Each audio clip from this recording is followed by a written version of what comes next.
Hello everyone. तो आज हम लोग शुरू करने वाले हैं केस स्टडी और सैम्पलिंग। ठीक है, ये दोनों को हम देखेंगे। चलिए, तो फर्स्ट है हमारा केस स्टडी। केस स्टडी क्या होता है? 360 डिग्री किसी भी टॉपिक के बारे में बताना, वो हमारा केस स्टडी होता है। और केस स्टडी कैसे बनाते हैं वो भी एक एग्जाम्पल में हम देखेंगे।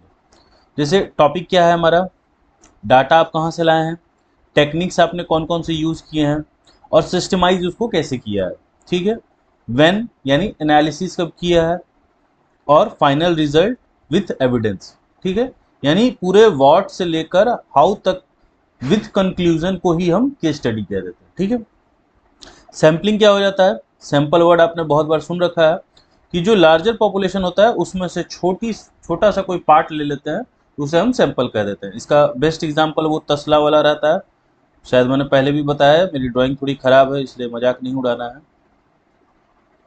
ठीक है, ये है तसली, सुराही बन गई लेकिन। तो इसमें मान लो चावल पके हुए हैं। ठीक है, तो हम थोड़ा सा निकाल के दो तीन चावल को क्रश करके देखते हैं, अगर वो पक गया है या सिंज गया है तो हम मान लेते हैं कि हाँ, टोटल चावल पक चुकी है। हम सारे चावल को वो नहीं करते हैं, क्रश करके चेक नहीं करते हैं। दूसरा हो गया जैसे आपका ब्लड सैंपल। पूरे ब्लड को बॉडी से नहीं निकाला जाता है, बस दो तीन सैंपल लिए जाते हैं और उसमें से चीज़ों को चेक करके बताया जाता है। ठीक है, जैसे फूड क्वालिटी है तो थोड़ा सा सैंपल टेस्ट बस किया जाता है। इन्वायरमेंटल पोल्यूशन है, जैसे AQI, एयर क्वालिटी इंडेक्स जो हमारा है, उसको चेक कर लिया, उससे बता दिया कि हाँ जो एयर की क्वालिटी है वो अच्छी है। PM2.5, PM10 ये ज़्यादा है या कम है, चेक करके बता देते हैं। Food industry, automobile inspection, environmental pollution, school inspection, ये सब में क्या होता है? अब स्कूल इंस्पेक्शन में भी देखते होंगे, अगर आप लोग स्कूल्स में, मतलब स्कूल्स में सभी लोग पढ़े हैं, लेकिन ये इंस्पेक्शन होता था तो प्रिंसिपल क्या करते थे, सब क्लास से एक एक दो दो नोटबुक किसी भी सब्जेक्ट्स के मंगा के वो देख लेते थे कि टीचर्स काम दे रहे हैं नहीं दे रहे हैं, आप प्रॉपर होमवर्क कर रहे हैं नहीं कर रहे हैं, टीचर्स उसमें कुछ इन्फॉर्मेशन लिख रहे हैं नहीं, उन्होंने ठीक से चेक किया है या नहीं। ये सारी चीज़ों को हम सैम्पलिंग कह देते हैं। चलिए, तो फर्स्ट हम देखते हैं केस स्टडी का एक एग्जाम्पल। सब्जेक्ट क्या है हमारा या टॉपिक क्या है हमारा? NGO in society. ठीक है, रिसर्च मेथड हमने, अब देखिए चुनने का मैंने बता दिया है, कोई भी हम ले सकते हैं। जैसे क्वेश्चनर हो गया, ठीक है, डायरेक्टर्स का हम इंटरव्यू ले लिए, ठीक है ना, ये भी चूज कर लिया कि कौन से डायरेक्टर्स का, किसी एरिया को हमने पर्टिकुलरली चूज कर लिया है, वहां के कुछ भी रैंडम तरीके से हम क्या करेंगे, किसी भी डायरेक्टर से इंटरव्यू कर लेंगे। कंटेंट एनजीओ का देख लेंगे। इंटरव्यू को शेड्यूल भी कर सकते हैं, जैसे हमने पढ़ा था स्ट्रक्चर्ड इंटरव्यू, अनस्ट्रक्चर्ड इंटरव्यू। तो अनस्ट्रक्चर के तरीके से कर सकते हो या स्ट्रक्चर तरीके से कर सकते हो। ठीक है, किसी भी एनजीओ का सर्वे या सैम्पलिंग, ठीक है, रैंडम किसी एनजीओ का आप सैंपल उठा ले रहे हो। ठीक है, तो ये आपका रिसर्च मेथड हो गया। थर्ड हो गया क्राइटेरिया, आपने जो डाटा लिया है वो प्राइमरी सोर्स है या सेकेंडरी सोर्स है। ठीक है, एविडेंस, जैसे एनजीओ में भी डिफरेंट डिफरेंट टाइप होते हैं, ठीक है ना, एनजीओ भी डिफरेंट डिफरेंट देखते होंगे। मैं थोड़ा सा एग्जांपल्स यूज कर दे रहा हूँ बस। जैसे कुछ लोग क्या हो रहे हैं कि बच्चों लोगों को पढ़ा रहे हैं, ठीक है, कुछ लोग रूरल एरिया में कुछ हेल्प प्रोवाइड कर रहे हैं एनजीओ, कुछ क्या है इन्वायरमेंट को लेके रहते हैं। ठीक है, तो अलग अलग एनजीओ अलग अलग टाइप्स के होते हैं। ठीक है, तो फिर मैंने यहाँ पे उठा लिया जैसे न्यूक्लियर पावर प्लांट, ठीक है ना, उसके वजह से अगर कोई पॉल्यूशन हो रहा है तो उससे रिलेटेड जो एनजीओज हैं वो प्रॉपर वर्क कर रहे हैं नहीं कर रहे हैं। तो इन्वायरमेंटल एनजीओ जो है वो क्या करेगा, ट्रीज वगैरह लगाएगा, अवेयरनेस फैलाएगा लोगों में। तो ये सब हमें चेक करना है, सच में अवेयरनेस वो फैला रहे हैं या नहीं फैला रहे हैं, ट्रीज वो लगा रहे हैं या नहीं लगा रहे हैं। सिर्फ ये नहीं कि उनके एनजीओ में गए, जो फोटोज लगे रहते हैं पीछे, उसको देख के भरोसा कर लिया। वहाँ के जो स्थानीय लोग हैं, जो विलेजर्स हैं, उनसे पूछा कि ऐसा कुछ आके एनजीओ वाले बताते हैं या नहीं, उन्होंने सच में पेड़ लगाया है या नहीं लगाया है। फंडिंग जो गवर्नमेंट से मिलती है डेवलपमेंट प्रोग्राम के लिए, वो फंडिंग सच में यूज हो रही है या नहीं हो रही है। प्रोटेस्ट अगेंस्ट गवर्नमेंट, अगर गवर्नमेंट ही कोई गलत डिसीजन ले रही है मान लो इन्वायरमेंट से रिलेटेड उस एरिया में, तो जो एनजीओ वाले हैं वो प्रोटेस्ट कर रहे हैं या नहीं कर रहे हैं। मिसयूज ऑफ गवर्नमेंट फंड, कहीं गवर्नमेंट फंड का मिसयूज तो नहीं हो रहा है, ठीक है, ट्रस्ट इश्यूज वगैरह। तो ये सब को चेक करना होता है। ठीक है, तब आप फिर कंक्लूजन देते हो कि रोल ऑफ एनजीओ क्या है, वो एक इम्पॉर्टेंट फैक्टर है। ठीक है, और एनजीओ को सोसाइटी के लिए डेडिकेटेड होना चाहिए, नॉट पर्सनल प्रॉफिट। ठीक है ना, देखो आप तो ऐसे भी यूपीएससी की प्रिपरेशन कर रहे हो, ये सब अदर टॉपिक्स में आप पढ़ोगे ही डीपली कि एनजीओ कैसे, जो फंड्स आते हैं वो फंड्स का थोड़ा सा यूज करते हैं और मैक्सिमम जो यूज करते हैं वो सच में पर्सनल प्रॉफिट के लिए करते हैं। दूसरी बात क्या होती है कि एनजीओ एक बहुत अच्छा मीडियम है ब्लैक मनी को व्हाइट मनी करने का, ठीक है ना। बम के धमाके आपको सुनाई देते रहेंगे, दिवाली आ गई है, ठीक है। तो ये बहुत अच्छा मीडियम रहा है ब्लैक मनी को व्हाइट करने में। बस ऐसे समझ के चलो कि बहुत बड़े बड़े जो लोग हैं ना, वो सब आपको दिखेंगे किसी ना किसी एनजीओ के, या तो वो डायरेक्टर हैं या फिर किसी एनजीओ में उनका आना जाना है। वो शोकेस तो ये कर रहे हैं कि हम डोनेशन कर रहे हैं, क्योंकि डोनेशन वगैरह वो पेपर्स पे कुछ और होता है, इन रियलिटी कुछ और होता है, ठीक है ना। चलिए, एनजीओ बहुत सारे पीपल्स की हेल्प की जिसकी वजह से जिसकी गवर्नमेंट नहीं सुन पा रही थी। तो ये सब मतलब मान लो ये सब रिसर्च करने के बाद ये सारे हमको पॉइंट्स मिले हैं, तो हमने ये सब कंक्लूजन में डाला, तो इसको हम कह देते हैं केस स्टडी, ठीक है। नेक्स्ट आ जाते हैं सैम्पलिंग मेथड पे, ठीक है। सैंपल मेथड क्या होता है? तो एक होती है प्रोबेबिलिटी सैम्पलिंग, एक होती है नॉन प्रोबेबिलिटी सैम्पलिंग, ठीक है। इसमें हो गया सिंपल, जैसे लॉटरी सिस्टम वगैरह होता है, कोई भी एक सेलेक्ट कर लिया, जैसे मान लो डी है, ठीक है। तो ये कंप्लीटली डायनेमिक, वो देखते हो ना, वो मूवीज वगैरह में आप लोग देखते होगे कि ऐसे वो रहता है, ऐसे घुमाते हैं, आपको नंबर चूज करना रहता है और वो गोली टाइप का रहता है, ऐसे गोल से घुमा देते हैं, कोई भी नंबर आ सकता है। तो क्या है, एकदम डायनेमिक है, कुछ भी आ सकता है, ठीक है। तो select choose any sample by own wish, ठीक है। दूसरा सिस्टमैटिक गलत हो गया, सिस्टेमिक होता है, ठीक है ना। बहुत जगह बुक्स में भी गड़बड़ होता है, सिस्टमैटिक जैसे मैंने ही गड़बड़ लिख दिया है, सिस्टेमिक होता है, सिस्टेमिक, सिस एक सेकेंड लिख दे रहा हूं मैं, सिस्टेमिक, ठीक है। सिस्टेमिक सैम्पलिंग बोलता है, ठीक है, यानी सीक्वेंस में, ठीक है। जैसे A B C D D E F G H है, ठीक है। तो हर तीसरे पर्सन को हमने सेलेक्ट कर लिया, ठीक है ना। और after interval the system goes on, same वैसे ही चलते रहेगा, ठीक है। प्रेडिक्ट कर सकते हैं कि नेक्स्ट क्या होगा, ठीक है ना। जैसे मान लो ऐसे लाइन में खड़े हैं, एक दो तीन, हमने ऐसा, हमें पता नहीं है कि तीसरे नंबर पे कौन है, छठे नंबर पे कौन है, मान लो 200 लोग खड़े हैं, तो हमने डिसाइड किया कि हर तीसरे पर्सन को हम क्या करेंगे, सिलेक्ट कर लेंगे, ठीक है। कार्ल मार्क्स ने भी इसका यूज किया था, मोड ऑफ प्रोडक्शन जो उन्होंने थ्योरी दी है पैटर्न ऑफ सोसाइटी को जानने के लिए, उन्होंने यही सिस्टेमिक सैंपल का यूज किया था, ठीक है। और इसी के बेसिस पे उन्होंने फ्यूचर सोसाइटी को प्रिडिक्ट किया कि क्लासलेस सोसाइटी हो जाएगी, आने वाले जो समय रहेंगे उसमें वो क्या हो जाएगा, क्लासलेस सोसाइटी हो जाएगी, ठीक है। पॉजिटिविस्ट यूज करते हैं एज अ साइंटिफिक मेथड के लिए, ठीक है ना, क्योंकि साइंटिफिक मेथड में हमें कॉज एंड रिलेशन देखना है, ठीक है। और यहाँ पे डाटा का काफ़ी यूज होता है, तो डाटा लाए हैं तो हमें देखना होगा कि हम सेंसस मेथड से जा रहे हैं या सैम्पलिंग मेथड से जा रहे हैं, ठीक है। नेक्स्ट हो जाता है फिर एक स्ट्रेटिफाइड सैंपल, ठीक है। स्ट्रेटिफाइड सैंपल क्या है कि स्टार्टा में हम डिवाइड कर देते हैं, ग्रुप्स बोल सकते हो, स्टार्टा को आप ग्रुप्स बोल सकते हो, सब डिवीजन सब ग्रुप्स हमने बना दिए, ठीक है। जैसे मान लो मैंने यहाँ बनाया है ए बी सी डी हो गया, D E F F G H, अब इसमें से कोई भी एक एक हमने सेलेक्ट कर लिया, जैसे बी सेलेक्ट कर लिया, एफ सेलेक्ट कर लिया, एच सेलेक्ट कर लिया, के सेलेक्ट कर लिया, ठीक है। एग्जाम्पल जैसे मैक्स वेबर ने भी अथॉरिटी का जो थ्योरी दिया, तो उसमें उन्होंने डिविजन्स बनाए, जैसे लीगल हो गया, ट्रेडिशनल हो गया, कैरिस्मेटिक हो गया, ये सब सब ग्रुप्स उन्होंने बनाए, ठीक है।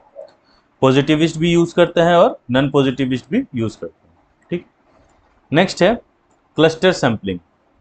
क्लस्टर सैम्पलिंग क्या है, ग्रुप्स विद इन ग्रुप्स, ठीक है ना, यानी ये अपने आप में ही एक ग्रुप है, जैसे ए बी सी देख रहे हैं, D F J K L M N O P Q R, ठीक है। तो ये सब क्लस्टर है, इसमें से हमने किसी एक ग्रुप को सिलेक्ट कर लिया, ठीक है। तो ये भी पॉजिटिविस्ट और नॉन पॉजिटिविस्ट यूज करते हैं, ठीक है। जैसे मान लो एग्जाम्पल एक और मैंने दे रखा है, जैसे इंडियन फैमिली हो गया, इसमें एक ग्रुप हो गया एजुकेटेड का, एक ग्रुप हो गया नॉन एजुकेटेड का, एक ग्रुप हो गया ड्रॉप आउट्स का। अब किसी को भी आप सेलेक्ट करके आपकी जैसी स्टडी है या जो भी आप जिस चीज़ पर थ्योरी बिल्ड करना चाहते हो, उस बेसिस से आप किसी को भी उठा सकते हो, ठीक है। ऐसे इसका बहुत बढ़िया चार्ट होता है, देखता हूँ अगर हो सके तो मैं चार्ट भी बना दूंगा। नॉन प्रोबेबिलिटी सैम्पलिंग का मतलब क्या होता है, कन्वीनियंस और एक्सीडेंटल सैम्पलिंग, ठीक है। जैसे वर्कर कंडीशन हो गया, इंडस्ट्री विजिट किया और वर्कर के बारे में पता किया, इसको कन्वीनियंस या एक्सीडेंटल सैम्पलिंग कहते हैं, ठीक है। कोटा सैम्पलिंग में क्या हो जाता है, जैसे मान लो 40% फीमेल है, 60% मेल है, एजुकेशन हो गया, इंस्पेक्शन हो गया, यानी एक कोटा दे रखे होते हैं हम लोग, ठीक है ना। कोटा को ही हम फिर कोटा के हिसाब से फिर सिलेक्शन करते हैं, ठीक है। जजमेंट सैंपलिंग क्या हो जाता है, इसमें जो भी इन्वेस्टिगेटर होता है ये खुद का ओन एनालिसिस करता है या फ्लो चार्ट्स वगैरह बनाता है, ठीक है। ये मतलब सब कुछ इसके बेस पे रहता है, जो भी वो पर्सन रहेगा जो डाटा कलेक्ट कर रहा है उसी के बेसिस पे सब कुछ होता है। स्नोबॉल सैंपलिंग में क्या हो जाता है, रेफरल, जैसे मान लीजिए आप देखते होंगे कि कहीं आप एडमिशन लोगे, ठीक है, या किसी का आप रेफरेंस दे देते हो तो 10% क्या हो जाता है, आपको डिस्काउंट मिल जाता है। तो ये हो जाती है हमारी स्नोबॉल सैंपलिंग। एक्चुअली देखिए, पढ़ना इतना ही है, थोड़ा थोड़ा ही जानना है ऐसे, क्योंकि ये सब जो टॉपिक्स हो जाते हैं ना, ये स्टैटिस्टिक्स के टॉपिक हो जाते हैं। अब चाहे आप सोशियोलॉजी पढ़ो या कोई भी सब्जेक्ट पढ़ो, अगर आपको उस पर रिसर्च करना है, ठीक है ना, तो आपको ये स्टैटिस्टिक्स पढ़ना ही होता है, ठीक है। तो थोड़ा सा मैं बता दे रहा हूँ इन डिटेल, थोड़ा साइड आउट जाके, कि ये पूरी तरीके से बना हुआ कैसे रहता है, ठीक है। तो टाइप्स, अगर सैम्पलिंग के टाइप्स में देखें ना, ये हो गया सैम्पलिंग। अच्छा, सैम्पलिंग का जस्ट अपोजिट क्या होगा, तो याद रखोगे सेंसेस होता है। सैम्पलिंग और सेंसेस में क्या अंतर है, सैम्पलिंग क्या बोलता है, each and every element of the topic को हम स्टडी करते हैं, उसको हम सैम्पलिंग बोलेंगे। यानी अगर यहाँ पे ये 10 हैं, 3 4 5 6 7 8 9 10, तो ये 10 लोग हैं, अगर 10 पर्सन है तो हमें 10 का ही स्टडी करना होगा, ठीक है। ये सेंसस कहता है। सैम्पलिंग क्या बोलेगा कि इसमें से कोई भी दो उठा लो। अच्छा, इसमें से जो सैंपल निकाल रहे हैं अब इसके अलग अलग टाइप हो जाते हैं, समझ आ रहा है कि ये 10 के 10 स्टडी करोगे तो वो तो सेंसस हो गया। ईच एंड एवरी एलिमेंट को हम स्टडी करते हैं, उसको हम सेंसस बोल देते हैं। लेकिन इसमें से जो सैंपल उठा रहे हैं, कोई भी दो ले ले रहे हैं, अब लेने के तरीके अलग अलग हैं। सैम्पलिंग में फिर क्या हो गया, ये डिवाइड हो गया टाइप्स में। पहला टाइप क्या हो गया, अच्छा मैं तो मिटा भी सकता हूँ, लेकिन रहने तो, छोड़ो, मिटाना की एडजस्ट कर रहा हूँ, इतने में ही हो जाए। तो पहला हो जाता है आपका रैंडम सैंपलिंग, रैंडम सैंपलिंग, ठीक है। दूसरा क्या हो जाएगा आपका, non random sampling, non random sampling, ठीक है। सैंपलिंग को एस से लिख दे रहा हूँ। रैंडम सैंपलिंग में फिर क्या आ जाता है, एक आ जाता है सिंपल वाला, एक है सिंपल रैंडम सैंपलिंग, और एक हो जाता है रेस्ट्रिक्टेड, यानी कुछ ना कुछ रेस्ट्रिक्शन होगा, मैं समझाऊंगा। फिर इसमें आ जाता है तीन, एक हो जाता है जजमेंट, जो भी आप देख रहे हो लेफ्ट साइड में, दूसरा हो जाता है कोटा, और तीसरा हो जाता है कन्वीनियंस, ठीक है। ये तीन हो गए। रेस्ट्रिक्टेड में हो जाते हैं चार, ठीक है। पहला हो जाता है स्ट्रेटिफाइड, ठीक है। दूसरा हो जाता है सिस्टेमिक, सिस्टेमिक, सिस्टेमिक को ही बहुत बार सिस्टमेटिक बोल दिया जाता है, ठीक है। क्लस्टर, और चौथा हो जाता है मल्टी स्टेज, ठीक है। क्योंकि मल्टी स्टेज वगैरह छूट रहा था, इसलिए मैं सोचा इधर साइड में आपको पूरा बता दूं, ठीक है। सर अब इसको समझने की कोशिश करते हैं। तो सिंपल जो रैंडम, ये जो रैंडम सैंपलिंग है, ठीक है, तो रैंडम का मतलब क्या हो गया कि अचानक से होगा, नहीं सॉरी सॉरी, एक सेकेंड, एक सेकेंड,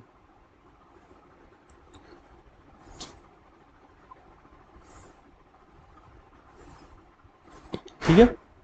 तो रैंडम सैंपलिंग में क्या हो गया, अचानक से, ठीक है ना, यानी कुछ डिसाइडेड नहीं है, तो उसको हम क्या कह देते हैं, रैंडम सैंपलिंग।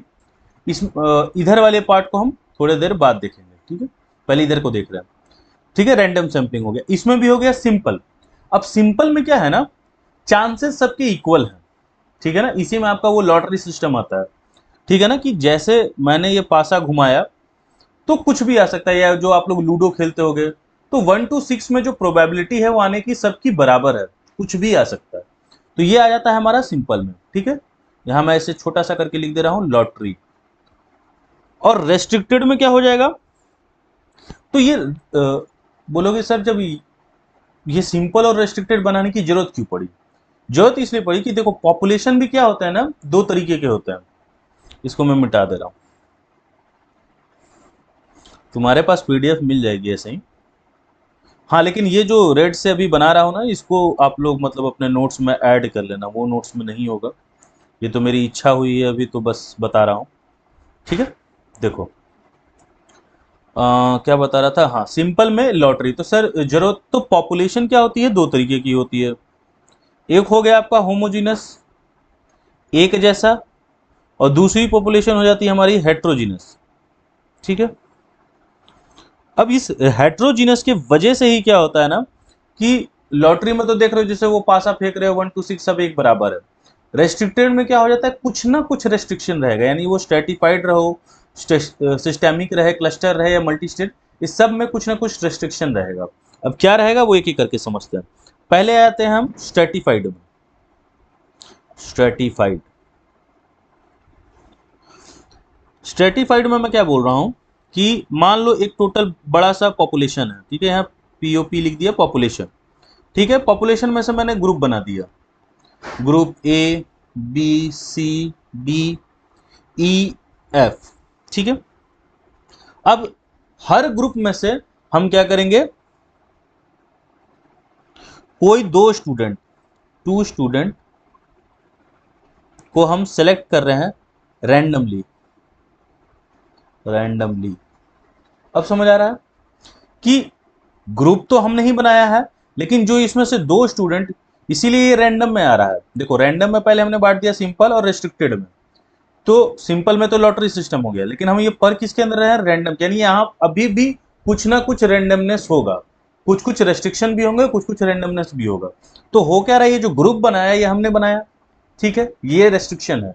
लेकिन ये दो स्टूडेंट जो हम सेलेक्ट कर रहे हैं ये रैंडमली, यानी किसी को भी चुना जा सकता है। मान लो हर ग्रुप में 10-10 बच्चे हैं, तो कोई भी दो बच्चे सेलेक्ट हो सकते हैं, याद रहेगा। दूसरे पे चलते हैं। दूसरा क्या है हमारा, सिस्टेमिक। ठीक है, मान लो इसमें ले लेते हैं पॉपुलेशन, ले लेते हैं हम, मान लो टोटल पॉपुलेशन हमारी है 20,000। ठीक है, 20,000 हमारी पॉपुलेशन है। हमने क्या फैसला किया, इसमें जैसे कोई भी nth टर्म को हम सेलेक्ट कर लेते हैं, तो इसमें हम क्या कह रहे हैं, यहां मैं लिख दे रहा हूं, nth टर्म को हम, nth आइटम को हम सेलेक्ट कर लेते हैं। ये रैंडमली है। जैसे ऐसे समझो, मान लो स्कूल में बच्चे हैं, स्कूल में बच्चों को मैंने बोला कि सब लोग लाइन में खड़े हो जाओ। अब ये लड़का लड़की दोनों मिला के ये 150 बच्चे हैं, 150 स्टूडेंट है। और मैं, मेरे टीचर ने, अब मान लो मेरा कोई फेवरेट स्टूडेंट भी है 5-6, हमें तो पता ही नहीं है कौन कैसे खड़ा हुआ। हम दो टीचर ने डिसाइड किया कि हर जो 5वां बच्चा होगा उसको हम सेलेक्ट कर लेंगे। हम आए, अचानक से लाइन पहले से सजी हुई है, हम आए, हर 5वें बच्चे को सेलेक्ट करते चले, यानी रेंडमनेस है। ठीक है, तो यहां जैसे 20,000 है पॉपुलेशन, और हमने हर 50th जो आइटम है, देखो असलियत में क्या होता है ना, पेपर्स पे भी होता है, जैसे सीरियल वाइज हमने नाम लिख रखा है पॉपुलेशन का, हमें पता नहीं है कौन लड़का, कौन लड़की, कौन अमीर, कौन गरीब, एजुकेटेड, अनएजुकेटेड, हम 200 लोगों का नाम लिख रखा है, हर 50th आदमी जो है उसका नाम हम उठा के सेलेक्ट कर लेंगे, वही हमारा सैंपल हो जाएगा। ठीक है, क्यों ये हो रहा है, ये रैंडम सैम्पलिंग का मतलब ये है कि इसमें ये जो ग्रुप्स वगैरह हम बना रहे हैं वो बस हम अपने तरीके से बना रहे हैं, लेकिन सिलेक्शन अभी भी क्या है, रैंडम है, यानी सबके सेलेक्ट होने का जो चांसेस है वो अभी भी रैंडम है।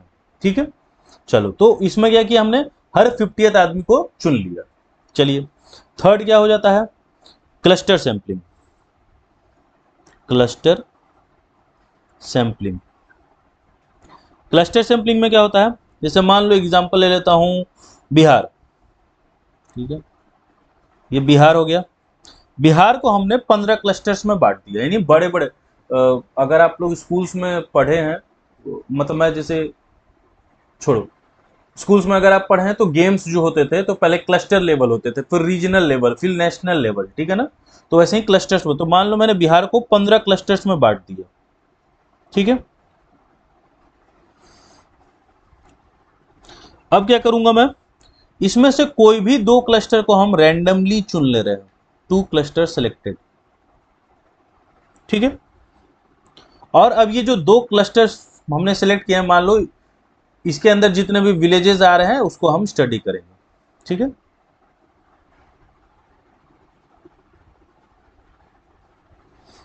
याद रहेगा, चलिए आगे बढ़े।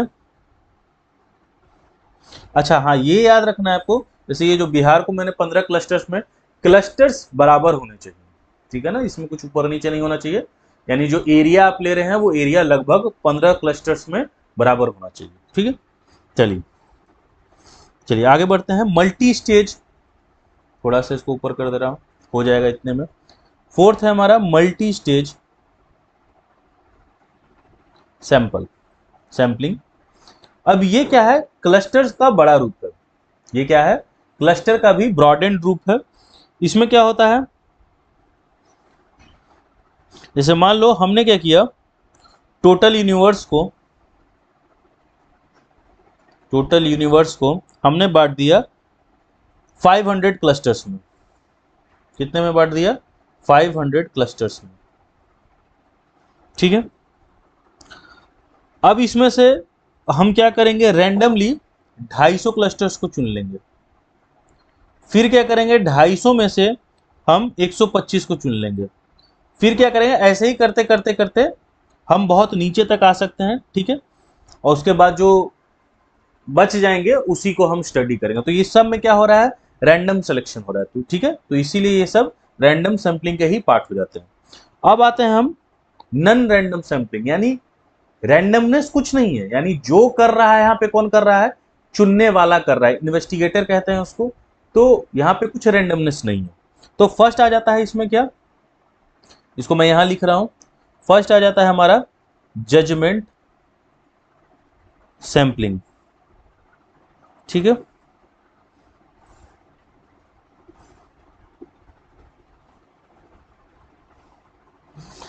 तो इसमें हमने क्या किया, जजमेंट में क्या हो जाता है कि जो इन्वेस्टिगेटर है वही डिसाइड करेगा कि हमें सैंपल्स कहां से लेने, यानी यहां कुछ रैंडमनेस नहीं है। किसके मन पे चल रहा है सब कुछ, इन्वेस्टिगेटर के मन पे चल रहा है, ठीक है। तो ये हो जाता है हमारा जजमेंट सैंपलिंग। दूसरा हो जाता है कोटा सैंपलिंग, कोटा सैंपलिंग।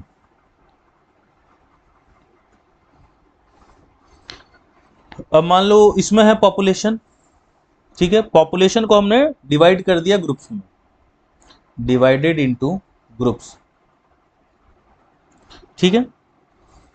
अब मान लो यहाँ पे A B C D E F G H ये सब ग्रुप्स हैं। हमने क्या बोला है कि 10 लोग को हम सिलेक्ट करेंगे, 10 फ्रॉम ईच ग्रुप, यानी 10 बच्चों को हर ग्रुप से सिलेक्ट करना है। अच्छा यही चीज याद रखना, ये फिक्स्ड रहेगा, यही कोटा है। ये जो कोटा सैंपलिंग में क्या है, यही कोटा है, ये 10 लोग को जो हम सिलेक्ट कर रहे हैं ना, यही हमारे लिए क्या है, कोटा है। ये फिक्स रहेगा, ये तुम ए से लो, बी से लो, सी से लो, डी से लो, लेकिन ये 10 लोग रहेंगे ही, ये फिक्स्ड रहेगा, ठीक है। चलिए, लेकिन इसको सिलेक्ट कौन कर रहा है, वही बात है, इन्वेस्टिगेटर कर रहा है, तो फिर वही बात है, रैंडमनेस तो कुछ है नहीं। हाँ 10 फिक्स्ड है, 10 फिक्स्ड क्यों है, क्योंकि कोटा है वो, ठीक है। थर्ड क्या है हमारा, कन्वीनियंस सैंपलिंग, कन्वीनियंस सैंपलिंग, ठीक है। कन्वीनियंस सैंपलिंग में क्या है कि इसको ऐसे कह सकते हैं कि इन्वेस्टिगेटर के कन्वीनियंस के अकॉर्डिंग, ठीक है। जैसे एग्जांपल देता हूं एक, जैसे मुझसे पूछा गया, मैं इन्वेस्टिगेटर हूं, मुझसे बोला गया कि सर जी आप एक काम करो, इंडियन की एवरेज हाइट निकालो, ठीक है, इंडियन की क्या निकालो, एवरेज हाइट निकालो। अब ध्यान से समझना, एवरेज हाइट इंडियन की बोली गई है, मैं क्या कहाँ रहता हूं, बिहार में। अच्छा एवरेज हाइट निकालनी है तो मेरे को सैंपल्स लेने होंगे, पहले लाइन से हम आगे बढ़ते हैं, आपको ज्यादा समझ में आया। हमें क्या लेना होगा, सैंपल्स। तो अच्छा सैंपल क्या होगा, अच्छा सैंपल होगा कि इंडिया के जो डिफरेंट स्टेट्स है ना, सबके लोगों का मैं मेजरमेंट लूँ, ये एक अच्छा सैंपल होगा। लेकिन मैं मान लो बिहार में रहता हूं, बिहार भी तो इंडिया का पार्ट है, तो मैंने क्या किया, बिहार के ही 10 लोगों की हाइट ले ली और उसका एवरेज निकाल दिया। तो देखा जाए तो ये भी सही है, लेकिन अच्छा, क्योंकि देखो ये सब स्टैटिस्टिक्स में ही सिखाया जाता है कि जितना आपका डाटा डाइवर्स होता है उतना रिजल्ट अच्छा आता है। आपको ज्यादा अच्छे रिजल्ट्स लाने हैं, आपको ज़्यादा सैंपल्स कलेक्ट करने चाहिए। तो बहुत सारे ये सब सैंपल्स कलेक्ट करने के और भी बहुत तरीके होते हैं, ठीक है। अच्छा सैंपल किसे कहा जाता है, सैंपल्स का नंबर्स कितना होना चाहिए, सैंपल हेट्रोजीनस होना चाहिए कि होमोजीनस होना चाहिए, ये सब स्टैटिस्टिक्स में डीपली पढ़ा जाता है। आपको उतना नहीं पढ़ना है, बस मैं ऐसे ही बता दे रहा हूँ। तो मैंने क्या किया, बिहार का ही सैंपल ले लिया। क्यों? क्योंकि मैं बिहार में हूँ, अब कौन सारे स्टेट्स में जाए सबका हाइट का सैंपल ले। इससे बढ़िया बैठे बैठे यहीं कन्वीनियंट मेरे लिए यही है कि मैं यहीं का एवरेज निकाल लूँ और अपने डाटा में पुट कर दूँ। ठीक है, याद रहेगा आपको। तो ये होता है पूरा आपका सैम्पलिंग। आई होप काफ़ी डिटेल में बता दिया है, इतने की ज़रूरत होती नहीं है, सच बता रहा हूँ। लेकिन अगर ठीक है आपको समझ आ गया तो आपके लिए अच्छा ही है, मेरा क्या जा रहा है मेरे को तो बस पढ़ा देना है। देखो, तो ये है discuss the various methods of sampling, what do you mean by case study. ठीक है, ये दो का आप आंसर्स लिख सकते हैं। और आप ऐसे ही मुस्कुराते रहें और अपना ख्याल रखें। हम फिर मिलते हैं।